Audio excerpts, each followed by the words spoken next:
Hello, good morning. Ay, bale, grabe, puyat talaga ako ngayon. Alam niyo bang ang tulog ko is 4 hours araw-araw. Kasi si tatay, ngayon si tatay, patutulog na naman. Kasi every time kasi na sinusumpong yung paa niya, kasi masakit lagi yung paa niya. Hindi talaga siya nakakatulog, pati ako hindi ako makatulog kasi tawag siya ng tawag sa akin. Minsan, magtataka na lang ako, bigla siyang sisigaw. Ewan ko, parang may kausap. Well, naintindihan ko naman kasi 90 years old na siya. Tsaka, hindi rin kasi siya makakita, hindi siya makarinig. Kaya, lagi siyang takot. Tapos, feeling niya may mga nakikita siyang akala mo may tao lagi dito. Nakikiramdam kasi. Ay, ewan ko.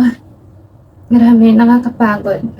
Tapos sa umaga kasi, hindi naman ako makatulog kasi ang tulog niyan mga minuto lang, kumbaga 5 minutes, 10 minutes, tas gigising ulit, tas tulog ulit, ganun.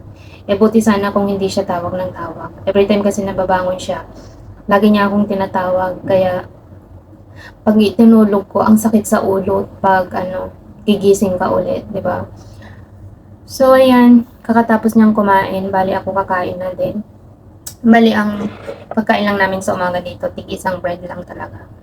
Pag hindi kami nag-bread sa morning, ang pinapakain ko sa kanya is yung oats. Pero ina-alternate ko yung oats, boiled egg, tapos ito. Bale, tinapay na may itlog. Tapos nilalagyan ko ng cheese. Tapos kape.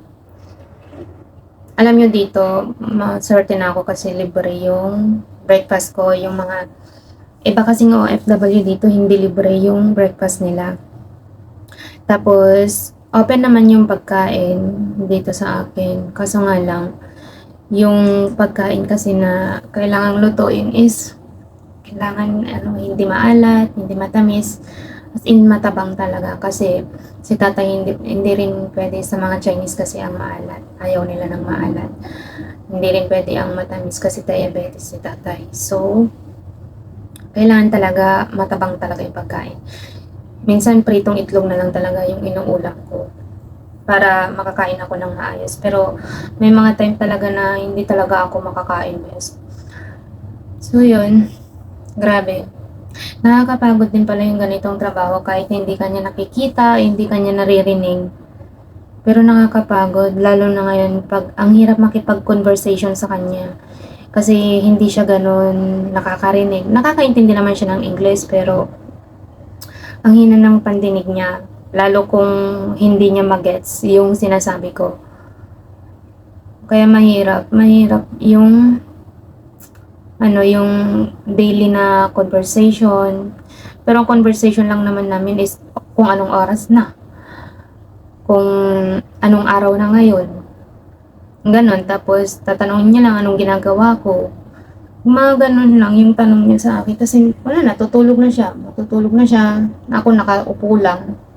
Hihintayin yung oras para pakainin siya, ganon. Bali yung paglilinis ko dito, hindi araw-araw. Kasi dalawa lang naman kami, wala naman nagkakalat. Yung kalat ko, pinupulot ko na lang. Pinupunasan ko na lang ng tissue para hindi na ako maglilinis ng sobra-sobra. Maglilinis lang ako ng grabe kapag papunta dito yung asawa niya or mga anak niya, ganon. Doon lang ako maglilinis ng as in, yung sobrang linis. Wala din kasi kaming CCTV dito, kaya kahit anong gawin ko Tapos, yung, ang problema ko pa sa kanya, yung pag umihi siya, minsan kasi, pag iihi siya, nakakalimutan na niya. Basta-basta na lang siya iihi sa may gilid ng higaan niya. Uupo na lang siya doon, tapos iihi na siya, ganun. May ihian naman siya. Noon, yung ginawa kong ihian niya, yung bottle. Doon siya umiihi. Tapos, ganun pa rin, nakakalimutan niya. Ginawa ko yung basurahan. Doon ko na, yun na yung binigay ko sa kanya na ihian niya yung basurahan para mas maluwang ba. Ganun pa rin, pero wala tayong magagawa. Ayaw nilang i-pampers eh. Ayaw din niya mag-pampers. So, yun, dun ako nahihirapan magpunas ng ihi, gano'n. Tapos maglinis ng dumi niya sa CR kasi ayaw niya din naman magpa-assist sa akin, nahihiya kasi nga, ewan ko, basta nahihiya pa siguro siya na magpa-assist sa loob ng CR. Pero kikita ko naman lahat, my God. Pero okay lang yun, hayaan na lang natin si tatay kasi 90 years old na. Ang hirap pala alagaan yung mga ganito. Mas magandang alagaan ang bata kaysa sa matatanda talaga. Promise. Kahit hindi nababantayan yung kilos mo, pero nakaka-stress din. Tas yung puyat.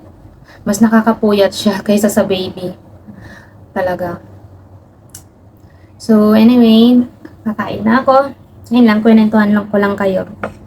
Bye-bye!